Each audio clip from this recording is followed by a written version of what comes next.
අයියා ගැන මොකද හිතන්නේ? ස්මෝක් එක නෙමෙයි අයියා ගැන. අයියා කියන්නේ හරි හොඳ කෙනෙක්. වෙලාවට ඕනකට වඩා හොඳ කෙනෙක්. සමහරවිට ඕනකට වඩා හොඳ නිසා සෑහෙන කරදර වලට වැටෙන කෙනෙක්.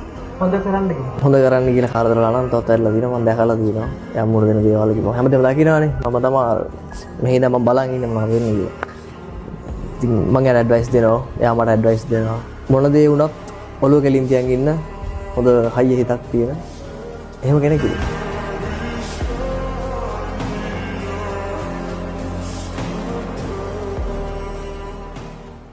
අයියා ගැන මොකද හිතන්නේ? ස්මෝක් එක නෙමෙයි අයියා ගැන. අයියා කියන්නේ හරි හොඳ කෙනෙක්. වෙලාවට ඕනකට වඩා හොඳ කෙනෙක්. සමහරවිට ඕනකට වඩා හොඳ නිසා සෑහෙන කරදර වලට වැටෙන කෙනෙක්. හොඳ කරන්න කියලා. හොඳ කරන්න කියලා කරදර වල නම් තවත් ඇරලා දිනවා මම දැකලා දිනවා.